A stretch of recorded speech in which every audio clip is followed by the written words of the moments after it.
আমার আল্লাহ পাক তিনি বলেন, ওয়ামা মিন দাব্বাতিন ফিল আরদি ইল্লা আলাল্লাহি রিজকুহা। পৃথিবীতে এমন কোন প্রাণী নাই যে মহান আল্লাহ পাক সেই প্রাণীর রিজিকের দায়িত্ব আল্লাহ গ্রহণ করে নাই। প্রত্যেকটা প্রাণীর রিজিকের দায়িত্ব মহান আল্লাহ পাকের কুদরতি হাতে। সুবহানাল্লাহি বিহামদিহি। ইয়ামান শহর থেকে একটা কাফেলা নবীজির কাছে চলে আসবে। আল্লাহর রাসূলের দরবারে আসবেন। রাসূলের কাছে আয়েশা রাসূলকে দেখে তারা ধন্য হবেন। পথিমধ্যে অনেক রাস্তা বাকি আছে, নবীজির কাছে আসতেও একটু রাস্তা বাকি আছে। মরুভূমিতে তারা সুন্দর করে একটা তাঁবু গাঁথলেন। তারা চিন্তা করতেছেন খাবার শেষ, এখন একটু খাবারের জন্য নবীজির কাছে খবর পাঠায়া দেয় যেন নবীজি আমাগোর জন্য একটু খাবারের ব্যবস্থা করে। দেখেন তাদের ইকিন বিশ্বাস কতটুকু ছিল। সাহাবীদের মধ্য থেকে একজনকে পাঠায়া দিলেন, আল্লাহর রাসূলের দরবারে চলে যাবে। বহু রাস্তা হাঁটিয়ে আবার নবীজির দরজার সামনে চলে গেল। দরজার সামনে গিয়া শুনতেছেন ঘরের ভেতর থেকে আওয়াজ আসতেছে, আমার আপনার নবী আল্লাহ পাকের কালাম তিলাওয়াত করি। নবীজি তিলাওয়াত করতেছেন, ওয়ামা মিন দাব্বাতিন ফিল আরদি ইল্লা আলাল্লাহি রিজকুহা। সেই সাহাবী বাহির থেকে এই আয়াত শুনছেন, চিন্তা করতেছেন রিজিকের মালিক যদি আল্লাহ হয়, এমনকি রিজিকের জিম্মাদার যদি আল্লাহর হাতে হয়, তাহলে নবীজির কাছে কেন বলবো আমি। সেই সাহাবী নবীজির কাছে না বলিয়া ইয়ামান থেকে আসা ওই যে কাফেলার কাছে গিয়ে বলতেছেন, আসসালামু আলাইকুম, আপনারা একটু অপেক্ষা করেন, আপনাদের জন্য উত্তম খাবারের ব্যবস্থা হয়ে যাবে। উত্তম খাবারের ব্যবস্থা হবে কোথা থেকে? নবীজির কাছে তো আর বলে নাই, তো তারা তো আর জানে না যে নবীজির কাছে না বলে সে ফিরত চলে আসছে, কিন্তু সে তো জানে আল্লাহর পক্ষ থেকে আসবে। সবাই অপেক্ষামান। আর ওই ব্যক্তি তিনি আল্লাহর কাছে দোয়া করতেছেন। সকলে অপেক্ষামান। খিদা লাগছে, অনেক দূরের পথ তারা ভ্রমণ করেছেন, অনেক দূরের রাস্তা আর একটু বাকি আছে, অনেক রাস্তা, তাদের অনেক পেটে ক্ষুধা গো। সকলে অপেক্ষামান, খাবারের ব্যবস্থা তো এখনো হচ্ছে না। এক মুহূর্তে কে জানি কনসা বড়ে বড়ে দামি দামি খাবার নিয়ে আসছে, বিরিয়ানি নিয়ে আসছে। সকলে আলহামদুলিল্লাহ বলে পেট ভরে সকলে খাবার খাইলেন। খাবার যখন খাইলেন অনেক খাবারগুলো রয়ে গেল। সকলে চিন্তা করতেছেন অপচয় করা যাবে না, ওই খাবারগুলি নবীজির কাছে আবার ফেরত দিয়ে দেয়, যেন নবীজি কাউকে নবীজি মেহমান হিসাবে খাওয়াতে পারে। আল্লাহর রাসূলের কাছে খাবারগুলি খনসা সহ পাঠায়া দিছে। নবীজির কাছে গিয়ে বলতেছে, ওগো আল্লাহর নবী, আপনি আমাদের জন্য খাবারের ব্যবস্থা করেছেন, আমরা খাবার খাইলাম, আলহামদুলিল্লাহ আমাকে পছন্দ হয়েছে, খুব ভালো লাগলো খাবার। আল্লাহর রাসূল ডেকে বলেন, না না, আমি তো তোমাদের জন্য খাবার পাঠাই নাই। সকলে আবার বলতেছেন, তাহলে খাবার কোথায় থেকে আসে? নবী আমার ডাক দিয়ে বলতেছেন, কি সম্পূর্ণ তোমরা ঘটনাটা আমাকে বলো। কগো আল্লাহর নবী, আমরা ইয়ামান শহর থেকে আসলাম, অনেক দূর পথ রাস্তা বাকি আছে, তাই আমরা এক জায়গায় তাঁবু গেঁথে আমরা বিশ্রাম করলাম। আমাদের পেটে অনেক ক্ষুধা, আমাদের মধ্য থেকে একজন পথিককে আপনার কাছে পাঠাইয়া দিলাম, ভাইকে, যেন আপনার কাছে বলে আর আপনি আমাগো জন্য খাবার ব্যবস্থা করেন। তাকে ডাকা হলো, তুমি এমনি আসো। ডাক দিয়ে বলতেছি, কি ব্যাপার, তুমি কি আমার কাছে বলো নাই কেন? সব ঘটনা খুলে বলার পরে আল্লাহর রাসূলের বুঝতে বাকি রয় নাই, মহান মালিকের পক্ষ থেকে দামি দামি খাবারের আগমন করেছি। এজন্য ভাইয়েরা আমার, হারাম খাওয়ার দরকার নাই। আজকে তো আমাদের জমানায় এমন হয়ে গেছে, ঘরে ঘরে সুদের লাভ, না খাইলে যেমন অনেক মানুষ 100-র মধ্যে অনেক মানুষই দেখা যায় সুদ খায়, হারাম খায়, ঘুষ খায়। না না, হারাম খাওয়া যাবে না, হালাল খেতে হবে। কারণ হালাল খাবার খাইলে সন্তানরাও মানুষ হয়, আর হারাম যদি পিতামাতা খায় তাহলে সন্তানের উপরে হারামের প্রভাবটা পড়ে যায়। যেমন আশরাফ আলী থানভী রহমতুল্লাহ আলাইহি তিনি তার কিতাবে লিখছেন, তার স্ত্রী এক লোক, তার স্বামী আর স্ত্রী দুইজন পরামর্শ করল, বলতেছে আমাদের সন্তান গর্ভে আসছে, আমরা হারাম খাবার আর খাবো না। দুজন চুক্তিবদ্ধ হয়ে গেল, আর কোনোদিন আমরা হারাম খাবার খাবো না গো। ঠিক আছে, স্বামীও মানল, স্ত্রীও মানল। দুজনে আবার চলতেছেন, খাইতেছেন। সন্তান দুনিয়াতে আসার সময় যখন হয়ে গেছে, সন্তান দুনিয়াতে চলে আসছে। সন্তানের 1-2 বছর, কয়েক বছর হওয়ার পরে সন্তান বাবার আঙ্গুল ধরে আবার হাঁটতে পারে, ধরতে পারে, বিভিন্ন জায়গায় যেতে পারে।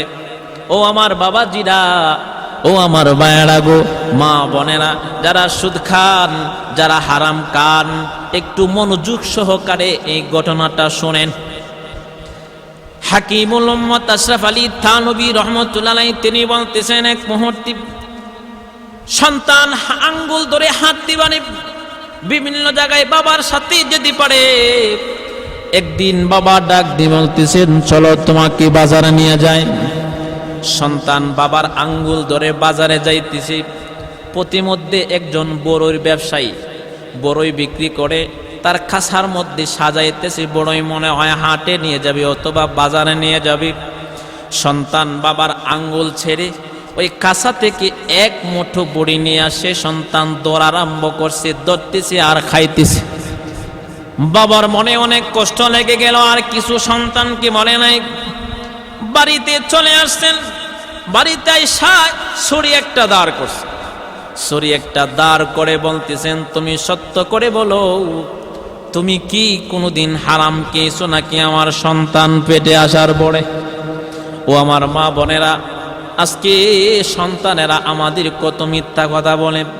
সন্তানরা মা বাবাকে কষ্ট দেয়, কারণ আপনি যেমন আপনার সন্তানও তেমন হয়, মা যেমন বাপ যেমন সন্তানও তেমন হয়। ওই ব্যক্তি আবার হাতের মধ্যে ছড়ে নিল, হাতের মধ্যে ছড়ে নিয়ে ডাক দিয়ে বলতেছেন, সত্য করে বলো, তুমি কি সত্যি সত্যি কি হারাম খেয়েছো নাকি? এমনি ডাক দিয়ে বলতেছেন, ওগো স্বামী আমার, আমার পাশের ঘরের লোকের গাছ, বড়ই গাছের একটা ডাল আমার গাছ, আমার ঘরের সামনে জইলা আসিল। আমার সন্তান পেটে আসার পরে আমি সুন্দর একটা বড়ই আমার পাড়া প্রতিবেশী, আমার পাশের লোকের কাছে না বলিয়া আমি বড়ইটা আমি খেয়ে ফেলেছিলাম। বাবার বুঝতে বাকি রইল না, ওই যে হারাম খাবার, তার মানে পরের জিনিস না বলে খাওয়াটাই হারাম। এই হারাম খাবার কারণে সন্তানের ভিতরে এই প্রভাবটা পড়ে গেছে। এই জন্যে মা যেমন হয় সন্তানও এমন হয়। হারাম যেই ব্যক্তি খায় তার সন্তানের উপরে হারামের প্রভাব পড়ে যায়। আজকে হারাম খাই দিই তো আমাদের দোয়াটা, অনেকে আমরা হারাম খাচ্ছি তাই তো দোয়াটা কবুল হচ্ছে না। এমনকি দোয়া কবুল হবে তখন যখন আমরা হারাম বর্জন করে দিব। যেমন কয়েকদিন আগে এক লোক আমার কাছে বলতেছেন, হুজুর আমি একজনের খাসা লাইলে আমি পাড়া দেয় না, আল্লাহ কালে আমার ক্ষতি করে। আমি বললাম, ভাই হারাম ছেড়ে দেন, হালাল কান, দেখবেন আল্লাহ আপনাকে শান্তি দিবি। কারণটা হচ্ছে রিজিকের মালিক একমাত্র আল্লাহ সুবহানাল্লাহি ওয়া বিহামদিহি। দেখেন আমার আপনার ছোট একটা মাত্র পেট, 250 গ্রাম চাউল হলে অথবা হাফ কেজি চাউল হলে সারাদিন আমাগর চলে যায়। অথচ জঙ্গলার ভিতরে বড় বড় হাতি, তারা এত খাবার খায়, এত খেলা গাছ খায়। প্রতিদিন 4 থেকে 5 থেকে 6টা 10টা খেলা গাছ তাদের প্রয়োজন পড়ে। আপনারা কেউ কি কোনোদিন শুনছেন না কি যে হাতি অমুক জঙ্গলে খোলা গাছের গাছ লাগাইছেন, এমন কি খোলা গাছের শ্বাস করে? না না, সেই হাতিগুলিকে খাবার দেয়, রিজিক দেয় মহান আল্লাহ। সুবহানাল্লাহি ওয়া বিহামদিহি সুবহানাল্লাহিল আযীম। সাগরের ভিতরে বড় বড় তিমি মাছ, এমনও মাছ আছে 1 টন খাবার প্রয়োজন পড়ে প্রতিদিন। আবার আপনার ছোট পেটের জন্য কত কিছু ব্যাংক ব্যালেন্স আমরা অনেকে করতেছি। কেউ কি শুনেছেন এই যে শকুন তারা মরা গরু খায়, কোথায় জানি একটা কে ছিল, সামনে কোথায় খাবে জানে না, আল্লাহর উপরে তাকওয়া করে জঙ্গলা থেকে পাখিগুলো বাহির হয়ে যায় গো। ওই পাখিগুলোকে পেট বড়াইয়া কে বাসায় পেড়াই? মহান আল্লাহ পেড়ায়। সুবহানাল্লাহ। নদীর তলদেশে এত মাছ, বড় বড় মাছ তাদের বাসা থেকে বাহির হয়ে যায়, আবার পেটের ভিতরে খাবার বনাইয়া মহান আল্লাহ পাক আবার তাদেরকে বাসায় ফিরাইয়া দেয়। তাই হালাল খাবার খেতে হবে, হারাম খাওয়া যাবে না। হালাল খেলে ইবাদতের মধ্যে মনোযোগী জাগে। সুবহানাল্লাহি বিহামদিহি। যেমন ইমাম আহমদ ইবনে হাম্বল রহমতুল্লাহ আলাইহি, ইমাম শাফি রহমতুল্লাহ আলাইহি শীর্ষ ছিলেন ইমাম আহমদ ইবনে হাম্বল। তিনি মিশর থেকে ইমাম আহমদ ইবনে হাম্বল রহমতুল্লাহ আলাইহির কাছে একটা চিঠি লেখা বলতেছেন, ইমাম আহমদ ইবনে হাম্বলকে তিনি বলতেছেন, তুমি অনেক দিন হয়েছে আমার কাছে আসো না, আসো একটু দেখি, একটু কথা বলি। ইমাম আহমদ ইবনে হাম্বল রহমতুল্লাহ আলাইহি তিনি চিঠি পায়া উত্তর দিয়ে দিলেন, আমি আছি রে, আপনার কাছে আসতেছি, দেরি করব না। দুজনের সাক্ষাৎ হয়ে যাবে। ইমাম শাফি রহমতুল্লাহ আলাইহি তার খাদেমদেরকে নিয়ে তিনি স্টেশনে চলে গেল। ওই দিক দিয়ে ইমাম আহমদ ইবনে হাম্বল তিনিও চলে গেলেন। সকলে মিলে বাসায় নিয়ে গেলেন, কিছু তালিম দিলেন, এমনকি নসিহত শোনার পরে এবার তিনি বলতেছেন, পরামর্শের মাধ্যমে সকলে বলতেছেন, ইমাম আহমদ ইবনে হাম্বল ইমাম শাফি রহমতুল্লাহ আলাইহির গড়ে রাত্রে খাবার খাবে। আমার যুবক ভাইরা বাবাজিরা শুনেন, হালাল খাবার খেলে কত উপকার, আর ইবাদতের মধ্যে মনোযোগ কেমন করে জাগে একটু শুনেন। আজকে তো আমরা চিন্তা করি আমরা চাকরি না করলে খেতে পারবো না, অমুক তমুক না করলে খেতে পারবো না গো, ব্যাংকে না জমাইলে খেতে পারবো না। না না, আপনি কি খাবেন, কোথায় যাবেন? মহান আল্লাহ পাকের পক্ষ থেকে আল্লাহর কাছে চাইলে আল্লাহ পাক রিজিক দান করবেন। যেমন আল্লাহ পাক বলেন, ইয়া আইয়ুহাল্লাযীনা আমানুস্তাঈনু বিস-সাবরি ওয়াস-সালাহ ইন্নাল্লাহা মা'আস সাবিরিন। আল্লাহ পাক বলেন, হে ঈমানদারগণ, আমি আল্লাহর কাছে তোমরা ধৈর্যের মাধ্যমে, তোমরা সবুরের মাধ্যমে তোমরা আমি আল্লাহর কাছে সাহায্য প্রার্থনা করো। এমনকি আল্লাহ বলেন, সবরকারী ধৈর্যশীল ব্যক্তিদের সাথে আমি আল্লাহ আছি। আল্লাহ চাইলে দেয়, খেতে হবে। এমনকি আল্লাহ পাক আসমান থেকে বহু নবীর উম্মতদেরকে দামি দামি খাবার পাঠায়া খাবার খাওয়াইছেন, কিন্তু এখন অনেক জমি আল্লাহ দিয়েছেন, তোমরা শ্বাস করে খাও। আল্লাহ পাক বলেন, নামাজের পরে তোমরা কি করো? মাঠে ময়দানে ছড়িয়ে যাও। সুবহানাল্লাহি বিহামদিহি। তুমি কাজ করো, আমি আল্লাহ দেব। ইমাম শাফি রহমতুল্লাহ আলাইহির ছেলে মেয়েরা সবাই আনন্দিত, আমাদের ঘরে বড় একজন ইমাম আসছে, তারা সবাই কত আনন্দ। সকলে ভালো ভালো খাবার পাক করলেন। ভালো খাবার পাক করার পরে এশারের নামাজ পড়লেন। নামাজের পরে দস্তরখানা দিলেন। আরে তিনি পেট ভরে খাবার খেলেন। সকলে দেখতেছেন তিনি এমনভাবে খাবার খেলেন যেন তার পেটে অনেক ক্ষুধা। তো তার ছেলে মেয়েরা চিন্তা করতেছেন, এত বড় ইমাম, একজন বুজুর্গ মানুষ যারা, তারা কি এত বেশি খায় নাকি? যাক, যাই খাইল তারা আনন্দিত হইল, যাক মনে হয় ভালো মজা হয়েছে তাই খেল। এক মুহূর্তে তিনি বিশ্রামে চলে যাবেন। ভালো বিছানাপত্র তাকে দিয়ে দেওয়া হলো। বিছানায় চলে গেলাম। ইমাম শাফি রহমতুল্লাহ আলাইহির সন্তানেরা চিন্তা করলেন, এত বড় ইমাম, রাতের বেলা তিনি ঘুম থেকে জায়গা, তিনি ফজরের নামাজ পড়বেন, তাহাজ্জুদ নামাজ পড়তে পারে, তাই বদনা একটা হাতে নিয়ে তিনি পানি নিয়ে তার সন্তানেরা দরজার সামনে রেখে দিছে। দরজার সামনে পানি রাখা হলো। সকাল যখন হয়ে গেছে সকলেই দেখতেছেন পানির জায়গায় পানি আছে। সকলেই চিন্তা করতেছেন হাই হাই। এক মুহূর্তে তারা চিন্তা করতেছেন এত বড় আল্লাহওয়ালা মানুষ, মনে হয় তিনি তাহাজ্জুদের নামাজও পড়ে নাই, মনে হয় তিনি ফজরের নামাজটাও পড়ে নাই। এই ধারণা করতেছেন। আমার মা বোনেরা গো, আমার বাবাজিরা, ধারণা করে কেউ কোনোদিন কথা বলবেন না, সাবধান। ইমাম শাফি রহমাতুল্লাহর ছেলেরা মেয়েরা সকলে চিন্তা করলো। আব্বুর কাছে ঘটনা খুলে বললেন।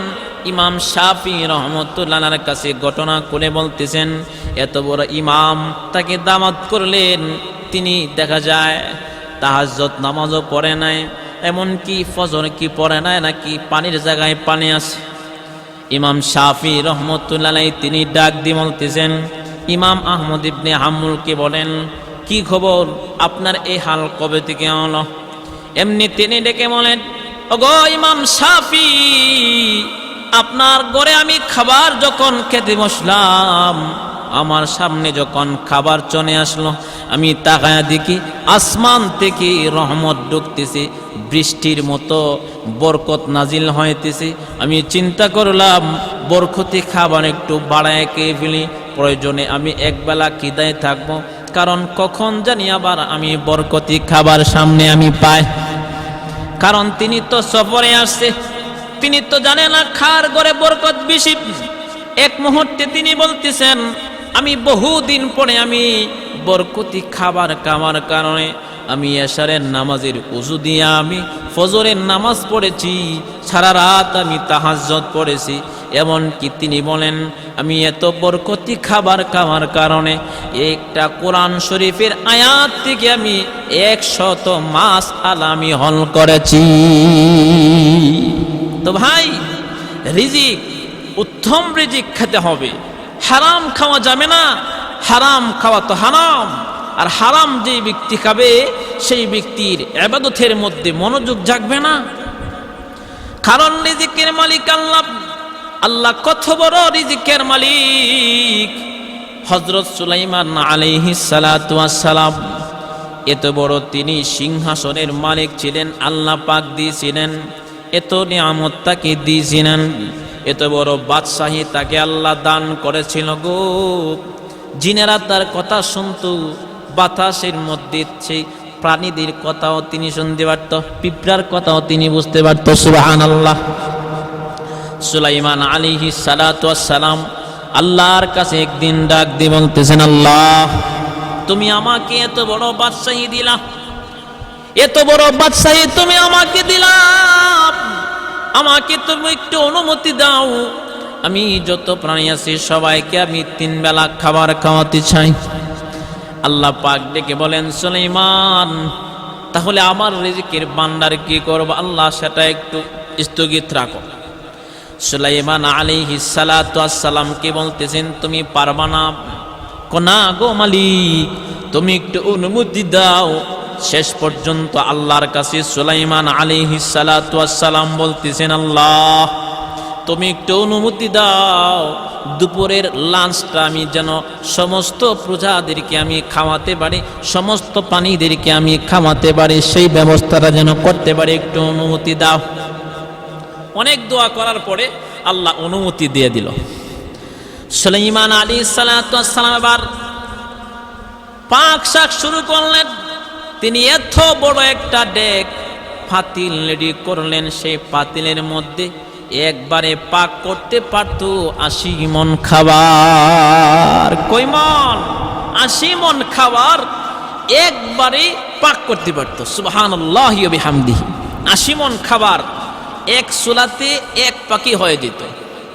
সুলাইমান আলাইহিস সালাতু ওয়াস সালাম চিন্তা করতেছেন, এত বড় পাক করার, এত বড় মানে পাতিল অথবা ডেক, আপনারা তো ডেক করেননি, এত বড় ডেকের ভিতরে খাবার চাউল দিবে কিভাবে? ওই সময় তো কেরনও ছিল না। এখন তো বড় বড় পিলার কেরেন দিয়া উপরে উঠায় আলাই। তো ওই সময় তো এমন যন্ত্র ছিল না, সুলাইমান আলাইহিস সালাতু ওয়াস সালাম জিনদের কি বলতেছে, এই জিনেরা তোমরা এটার ভিতরে খাবার দাও।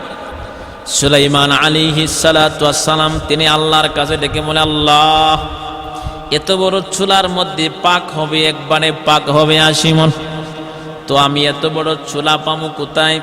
আল্লাহ গো তুমি একটু সূর্যটা কি বলো, সূর্যর একটা মুখ যেন আমার চুলার নিচরে দেয়া যায়। এই যে আল্লাহর কাছে আবার চাইতে আরম্ভ করছে, সুবহানাল্লাহ বলবেন না? সুলাইমান আলাইহিস সালাতু ওয়াস সালাম বলতেছি, আল্লাহ সূর্যের একটা মুখ তুমি আমার সোনার নিচে তুমি অনুমতি দাও যেন সূর্য আমার এই ডেকের নিচে যেন একটা মুখ ঘুরে দেয়। আল্লাহ পাক অর্ডার দিয়ে দিলেন, সূর্যের একটা মুখ সুলাইমান আলাইহিস সালাতু ওয়াস সালামের ডেকের নিচে দিয়ে দিলেন। যেই মাত্র খাবার দেয় বটবট করে সেই খাবার তাড়াতাড়ি হয়ে যায়। এমন করে তিনি 40 দিন পর্যন্ত পাক করেছেন, সুবহানাল্লাহ। 40 দিন পর্যন্ত তিনি পাক শাক করার পরে আবার সমস্ত প্রাণীদেরকে খাবার খাওয়াবে। তো রিজিক বন্টন করনেওয়ালা একজন ফেরেশতা আছে, মন্ত্রী আছে, তার নাম হচ্ছে হযরত মিকাইল আলাইহিস সালাতু ওয়াস সালাম, সুবহানাল্লাহ। হযরত মিকাইল আলাইহিস সালাতু ওয়াস সালাম তিনি সমস্ত খাদ্য বন্টন করে তিনি সাগরের একটা মাছ প্রথম সিরিয়ালে চলে আসলো। সিরিয়ালে যখন চলে আসে সুলাইমান আলাইহিস সালাতু ওয়াস সালাম তিনি ভাবছেন মনে হয় যে কোনো একটা হরিণ দিলে অথবা একটা খাসি দিলে অথবা একটা ঘোড়া দিলে মনে হয় মাছ চলে যাবে। মাছকে একটা হরিণ দিল, যায় না, দিল একটা গরু, যায় না, বড় একটা উট দিয়ে দিল, যায় না, আহা আরো চাচ্ছে। এক মুহূর্তে সুলাইমান আলাইহিস সালাতু ওয়াস সালাম ডাক দিয়ে বলতেছেন, আরো খাবার খাওয়া নাকি? এমনি মাছ ডেকে বলেন, আমি মেহমান, আপনি মেজমান।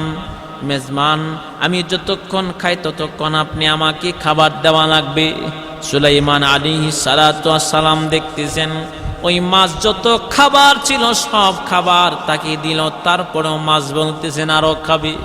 সুলাইমান আলাইহিস সালাতু ওয়াস সালাম তিনি সিজদায় পড়ে কান্দে আর কয়, আল্লাহ আমি আগে জানি না, আমি যে পারবো না, তুমি কত বড় মালিক।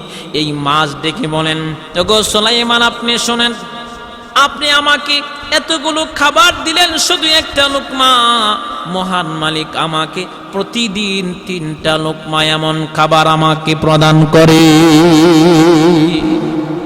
এই জন্য আল্লাহ তাআলা বলেন, ওমা মিন দাব্বাতিন ফিল আরদি ইল্লা আলাল্লাহি রিজকুহা। আল্লাহ পাক বলেন যত প্রাণী আছে গো সমস্ত প্রাণীদের রিজিকের দায়িত্ব মহান আল্লাহর কাছে। কারণ আল্লাহ পাক সবাইকে খাওয়ায়। আমি আর আপনি বাজার থেকে গোশত আনলাম, আমরা মনে করতেছি আমরা নিজে খাচ্ছি, না, আল্লাহ আমার ঘরে খাওয়াইতেছে। আপনি আগামীকাল কোরবানি করবেন, গরু জবাই করবেন, খাবেন, আপনি এই চিন্তা নিয়ে ঘুমাইছেন, রাতের বেলা মরে যেতে পারেন। আল্লাহ না খাওয়াইলে কেউ খেতে পারবো না, আল্লাহই খাওয়ায়। যেমন আমাদের বুজুর্গরা কিতাবে বিভিন্ন কথা আনছেন। এক লোক বলে যে আল্লাহ বিলে সকলকে খাওয়ায়, আমি রুজি করি, আমি সব করি, আল্লাহ কিভাবে আমাকে খাওয়ায় আমি হাত দিয়া না খেলে আমি একটু দেখতে চাই। ওই ব্যক্তি গড়ের সবার সাথে রাগ করে বলতেছেন, আমি চলে গেলাম, আমি এখন আর খাবো না। বলতেছি কেন খাইবা না? বলতেছেন আল্লাহ নাকি খাওয়ায়, আমি হাত দিয়া খাবো না, দেখি আল্লাহ কেমনে আমার ঘরে খাওয়ায়, আমারে খাওয়ায়। সেই ব্যক্তি রাগ করে তিনি জঙ্গলায় চলে গেছে। মা তো দয়ালু মা, মার ভিতরে তো মহব্বত সন্তানের জন্য অনেক বেশি। প্লেটে খাবার বেড়ে মা পিছন পিছন হাঁটতেছে আর ডাকতেছেন, বাবা এদিকে আই, তুই হাত দিয়া না খাইল তোরে আমি খাওয়াই দিই। না মা, আমি দেখতে চাই আল্লাহ কিভাবে আমাকে খাওয়ায়, আল্লাহ আমাকে কিভাবে আমাকে খাবার দেয়, আমি না খেলে আমি এটা দেখতে চাই একটু। এক মুহূর্তে তিনি গাছতলায় চলে গেল, গাছের উপরে উঠে গেছে। মা গিয়া গাছতলায় বসে ডাকতেছে, গাছ থেকে নামে না। হায় হায়, এক মুহূর্তে মা চিন্তা করলো আমি খাবার রেখে চলে যাই, সন্তান আমার পরে খেয়ে নেবে না। সন্তান তো গাছ থেকে নামতেছে না, সন্ধ্যা গড়িয়ে আসছে, এক মুহূর্তে ডাকাত দলের একটা কাফেলা কোথা থেকে জানে আসছে, তারা এক গাছের নিচে মরছে। গাছের নিচে তাকায় দেখেন প্লেটের উপরে প্লেট উল্টায়া দেখে ভালো ভালো খাবার এখানে রাখা আছে। সকলে বলতেছে আসো খাই। ঠিক আছে চলেন সকলে মিলে আমরা খাবারটা কি ফেলি, ভালো খাবার, দামি খাবার। একজন হঠাৎ চিন্তা করতেছেন, না না, মনে হয় আমার ঘরে কেউ মারার জন্য কিছু মিশাইয়া দিছে, আমরা যেন মরে যায়, এই খাবার খাওয়া যাবে না। সর্দার বলতেছে ব্যাপার কি, এই কাজ কে করলো, এই কাজ কে করছে, তাকে খুঁজতে আরম্ভ করলেন। খুঁজতে একজন বলে ওই যে গাছের উপরে বসা, ওই মনে হয় কাজটা করছে আমার ঘরে মারার জন্য, সে আমাকে শত্রু দ্বারা নামান। সে নামছে, নামার পরে আবার বলতেছেন বেটা আমার ঘরে মারার জন্য তুই বিজি এই কাজ করেছ, তোর খাবার তুই খেতে হবে। এক মুহূর্তে সে কোনো কথা বলে না, বড় একটা হাতে অস্ত্র নিয়ে বলতেছেন বেটা না খাইলে তোর গর্দার এখন কেটে ফেলবো। খায় না। একশোরা বলতেছেন না খাইলে সকলে মিলে ধরো, আমরা তার মুখে জোর করে দেয়, মরক সেই মরক। সুবহানাল্লাহ। এক মুহূর্তে সকলে মিলে ধরলো, একজন ডাকাত হাত দিয়ে খাবার খাওয়াইলেন। এবার এই লোকটা কান্না করে আর বলেন আহারে, আল্লাহ যে বলছেন ওয়ামা বিন দাব্বাতিন ফিল আরদি ইল্লা আলাল্লাহি রিজকুহা, প্রত্যেকটা রিজিকের দায়িত্ব প্রত্যেকটা প্রাণীর মহান আল্লাহ পাক নিয়েছেন। ঠিকই আমি হাত দিয়ে খাবো না নিয়ত করেছি, মহান মালিক না খাইলেও পিঠায়া আল্লাহ পাক খাওয়ায়। এজন্য বাবাজিরা আমার, হালাল খাবেন, হারাম খাবেন না, হারাম বর্জন করে হারাম খেয়ে ধরবেন, আল্লাহ পাক অল্পতেই দেখবেন আল্লাহ পাক বরকত দিবে। কারণ কি জানেন, দেখবেন কোটি কোটি টাকার সম্পদ আছে, অভাব দূর হয় না। আর দেখবেন উলামায়ে কেরাম মাত্র 10,000 টাকা চাকরি করে, বলে কি আলহামদুলিল্লাহ ভালো আছি, ভালো ভালো কাপড় পরিধান করে। হুজুরের টুপির দিকে তাকাইলে দেখা যায় 500 টাকা টুপিটার দাম। জুতার দিকে তাকাইলে দেখা যায় জুতার দাম প্রায় 2000 টাকা। পাঞ্জাবির দিকে তাকাইলে দেখা যায় পাঞ্জাবির এক গজ কাপড়ের দাম 500 টাকা, 1000 টাকা। এমনকি পাঞ্জাবির ভিতরে বলা থাকে না, ইস্তারি করা থাকে, আথর মাকে বিভিন্ন, এমনকি বিভিন্ন আইটেমের অনেক কিছু ব্যবহার করে। তো জিগায় কি খবর হুজুর, এত অল্প বেতনে আপনি কেমনে চলেন, আপনার কি কষ্ট হয় না? হুজুর বলেন না না, আমার আল্লাহ আমাকে ছালাই। হালাল খাবো আমরা, হারাম খাবো না। যেমন দেওবন্দের একজন বুজুর্গ ইয়াকুব নানতবী রাহমাতুল্লাহ আলাইহি, তিনি বর্ণনা করেন দেওবন্দে একজন দিন মজুর ছিল, তার নাম ছিল আব্দুল্লাহ। ইবাদতের মধ্যে হালাল খাইলে রিজিকের ভিতরে বরকত হয়, ইবাদতের মধ্যে মনোযোগ জাগে। যেমন কাসেম নানতবী রাহমাতুল্লাহ আলাইহি তিনি বলেন, দিন মজুর, তিনি গাছ বিক্রেতা ছিল। তিনি এক পূজা গাছ নিয়ে আইসা বাজারে বিক্রি করতেন মাত্র 6 পয়সা। কত পয়সা? মাত্র 6 পয়সা। তো 6 পয়সা থেকে তিনি 2 পয়সা বিধবা মহিলা যারা অভাবগ্রস্ত লোকদের মধ্যে তিনি বন্টন করে দিতেন। আর 2 দিরহাম তিনি সংসারে জমায়া রাখতেন, সংসারে খরচ করতেন। আর 2 দিরহাম তিনি জমায়া রাখতেন, বছর শেষে তিনি আলেমদেরকে হালকা খাবার খাওয়াতেন। কারণ আলেমদের কাছ থেকে দোয়া নেওয়ার জন্য তিনি সবসময় অপেক্ষায় থাকতেন। আব্দুল্লাহ তিনি এমন একজন ব্যক্তি ছিলেন, সকল মানুষ বাজারে আইসা আগে লাইন ধরে দাঁড়ায় থাকতো। আব্দুল্লাহ যিনি আগে আসতো তার কাছে তিনি গাছ বিক্রি করতেন। আর লোকেরা চিন্তা করত, আহারে আব্দুল্লাহর হাত থেকে আমরা যদি গাছ নাই তাহলে দুধ বেশি দিবে, মহিষকে খাওয়াইলে দুধ বেশি দিবে, ঘরে বরকত হবে। আব্দুল্লাহ সব সময় তিনি 6 পয়সা গাছ বিক্রি করতেন, দাম বাড়াইত না। আহারে এমন একজন নীতিবান মানুষ ছিলেন কাসেম। এমন কি ইয়াকুব নানতবী রাহমাতুল্লাহ আলাইহি তিনি বলেন, ওই ব্যক্তির ঘরে দাওয়াত খাওয়ার জন্য আমরা সকলে অপেক্ষামান থাকতাম। কারণ আব্দুল্লাহর গড়ে আমরা যদি একবেলা খাবার খাইতাম বহুদিন পর্যন্ত ইবাদত করে। হুজুরের পরবর্তী ওয়াজ আসিতেছে আমাদের ইউটিউব চ্যানেলে, তাই সাবস্ক্রাইব করে সাথেই থাকুন।